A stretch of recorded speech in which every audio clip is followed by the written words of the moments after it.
maybe it takes exposure to 20,000 cataclysmic failures to make what's obvious salient. You know, because the problem with what's obvious is that it's invisible. You know, I found this out many times. So if I'm called on an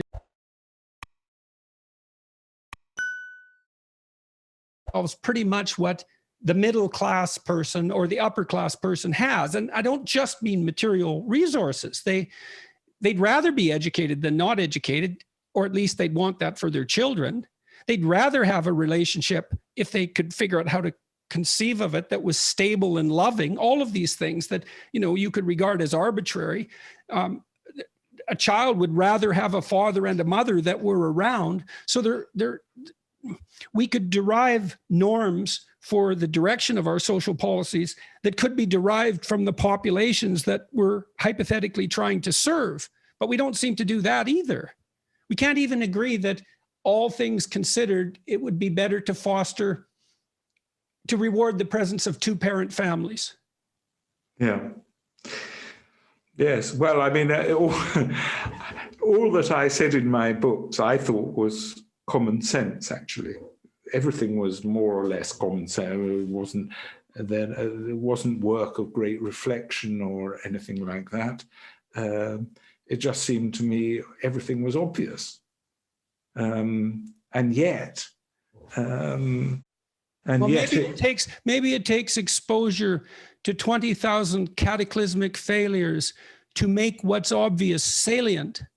You know, because the problem with what's obvious is that it's invisible. You know, I found this out many times. So if I'm called on in an interview, for example, to defend marriage, I think, well, I don't actually know how to defend something that until 10 years ago was taken as a self-evident good. It's not like I have, or any of us for that matter, have a massive array of arguments at hand to justify cultural norms. In the fact that they're norms means you don't have the arguments at hand. They're so self-evident that they're not buttressed by a differentiated description. Yeah. Well, you see, I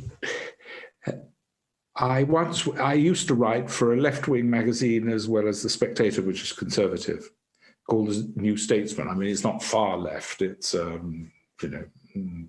moderately left.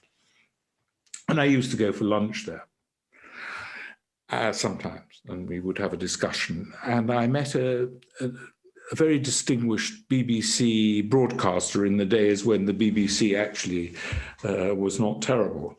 And he said he'd read me, and then he said, I wanted to meet you because I wanted to ask you. He said, do you make it up? Do you make it up? I make it up. So I said, well, I'm very flattered that you think I could make it up, but I don't make it up. On the contrary, I tone it down. And of course, I do disguise it so that people are not recognizable, but in essence, everything is true. And actually, things are much worse than I described. Well, the thing is, things in a bad situation, things are so bad that it's both inconceivable and incommunicable to the people that it's happening to and to anyone else. Like, I've been in families that were dysfunctional for multiple generations. And what I found was that in some situations, you'd dig and you'd get to a lie and you'd think, God, I finally got to the fundamental lie. And then you'd find that there was a lie underneath that was even bigger. And then if you dug through that, you'd find another catastrophe that was even more cataclysmic. And it just never came to an end. You can't communicate. What did you say in one of your books? I think it was, you quoted Tolstoy. Every unhappy family is unhappy in its own way. Yes. Right. So there's this specificity of misery that's complex beyond belief and densely layered. And so I know that reading your accounts, which are, hair-raising and heart-rending, that's nowhere near as bad as the actual situation. Yes. Yeah. Well, I used to go into the hospital thinking, I'd heard everything. I've heard everything. They can't surprise me, but they always could surprise me.